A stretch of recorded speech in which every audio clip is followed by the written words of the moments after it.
जय झूलेलाल। तव्हां सभिनी खे महालक्ष्मीअ जे विर्त जूं लख लख वाधायूं हुजनव। अचो त ॿुधूं महालक्ष्मी विर्त जी हीअ कथा। तव्हां सभई प्रेम सां चओ महालक्ष्मी माता जी जय। उज्जैन नगरीअ में राजा मंगलीक राज कंदो हो। राजा ॾाढो न्यायकारी ऐं धर्मात्मा हो। हिकिड़े ॾींहुं हू शिकार कंदे कंदे हिकु महाशोभनीक जंगल में वञी निकितो। उते गोपियूं पाण में गॾिजी महालक्ष्मीअ जो पूजन करे रहियूं हुयूं। सभई जॾहिं पूॼा करे उथियूं तॾहिं हिकिड़ी गोपीअ राजा खे अची सॻड़ो ॾिनो ऐं उन सॻड़े जी विधि हिन तरह ॿुधाई। हे राजा, हीअ महालक्ष्मीअ जे विर्त जो सॻड़ो आहे। बड्रे महीने जे सहाई अष्टमीअ ते हीअ विर्त रखिबो आहे। कचो सुट हैड में ॿोड़े उन्हीअ जूं 16 तंदूं वटबियूं आहिनि। वरी उन्हनि खे 16 ॻंढियूं ॾेई हीअ सॻड़ो ॿधबो आहे। राजा उहो सॻड़ो गोपीअ खां वठी पंहिंजे महलात में आयो। राणी चंद्रावतीअ खे उहो सॻड़ो ॾेई व्रत जी विधि ऐं महिमा बि ॿुधायई। राजा जे वञण खां पोइ राणीअ अहंकार में भरिजी उहो सॻड़ो खणी कंहिं कुंड में फिटी कयो। तंहिं करे उनखे ॾाढा दुख ॾिसणा पिया। जा ॻाल्हि हिन तरह आहे। हिकिड़े ॾींहुं राजा ऐं राणी कटहरे खां वेही दग जो दीदार करे रहिया हुआ त राजा जी नज़र परे खां कंहिं ईंदड़ आदमीअ ते पई। राजा पक करण लाइ राणीअ खां पुछो त हू छा आहे। राणीअ चयो त इहो हिरण आहे। इन्हीअ ॻाल्हि ते ॿिन्ही जो अची टकरो लॻो ऐं आख़िर इहो फ़ैसिलो कयाऊं त जंहिंजी ॻाल्हि ग़लति निकिती उन्हीअ खे शहर निकाली ॾिबी। राजा हिकदमि नौकर खे जांच करण लाइ मोकिलियो, जंहिं हिकदमि ख़बर लही अची ॿुधायो त उहो हिरण न आहे पर आदमी आहे। तंहिं ते राणीअ खे शहर निकाली ॾिनी। राणी पंधु कंदी कंदी अची रूपनगर में पहुती। पंधु कंदे कंदे उन बुख अची सतायोसि।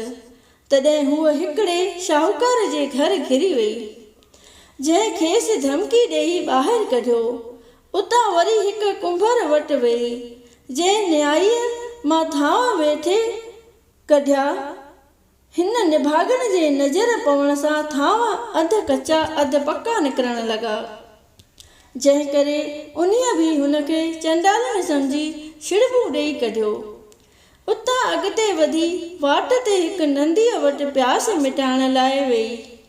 जीअं नंदीअ में हथ विधाई त उनजे चङे हथ लॻण करे नंदी ई सुकी वई।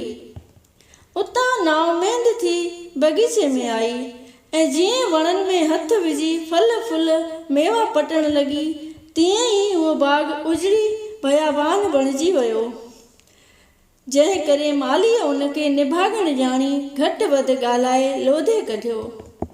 राणी धिका रूमा खाईंदी हिकिड़े जोगीअ जे कुटिया में लंघे वई। उहो जोगी हिकु ॾींहुं बिख्या पिनी सॼो साल वेही खाईंदो हो, पर राणीअ जे मुंहुं ॾिसण करे उन ॾींहुं जोगीअ खे किथां बि भिक्षा कान मिली, जंहिं करे सड़ंदो पोसरंदो पंहिंजे कुटिया में मोटी आयो ऐं राणीअ खे चंडालण सम्झी घटि वधि ॻाल्हाइण लॻो। राणीअ ॿई हथ ॿधी नम्रता सां उनखे पंहिंजो दुख दास्तान चई ॿुधायो। जोगीअ खे उनजी हाल ते रहम आयो ऐं पाण वटि रहाए छॾियसि। राणी जोगीअ वटि साल खन रही। जॾहिं बड्रे महीने जी सहाई अष्टमी आई तॾहिं राणीअ महालक्ष्मीअ जो विर्त रखियईं ऐं हेड़े रंग जो सॻड़ो 16 तंदूं वटे 16 ॻंढियूं ॾेई ॾाढी सिक सां ॿधो, जंहिं करे महालक्ष्मी उन्हीअ ते हिकदमि प्रसन्न थी। सुकल बाग़ साओ थी पियो। कुंभर जे न्यायीअ मां पूरा पका थांव निकिरण लॻा। नंदी जोर शोर सां वहण लॻी ऐं जिन राणीअ खे घटि वधि ॻाल्हायो हो सभिनी अची माफ़ी वरिती।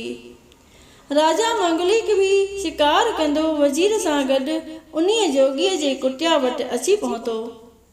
राजा खे उन अची ॾाढो हलाक कयो। वज़ीर खे चयाईं त हाणे छा कजे। वज़ीर चयुसि त अॼु महालक्ष्मीअ जो विर्तु आहे, अटो गिहु ऐं खंडु ॾियो त रोट पचाए अचां। वज़ीर सामान खणी वञी जोगीअ जी कुटिया में रोट पचाइण लॻो त रोट सड़ी वियुसि। तॾहिं राणीअ खां खिल निकिरी वियसि ऐं वज़ीर खे चयाईं त राजा खां मखण माखी मिसरी वठी अचु त मां तोखे रोट पचाए ॾियां। राणीअ अहिड़ो त सवादी रोट पचायो जो सभु को उन्हीअ जी साराह करण लॻो।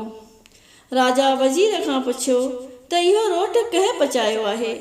तंहिं ते उन राजा खे हक़ीक़त करे ॿुधाई। अचंभे में पइजी वियो ऐं ॾाढो ख़ुशि थियो। महालक्ष्मीअ जा लख थोरा मञण लॻो। पोइ सभिनी मिली हीअ महालक्ष्मीअ जी आरती ॻाती। सभई चयो महालक्ष्मी माता जी जय। आरती।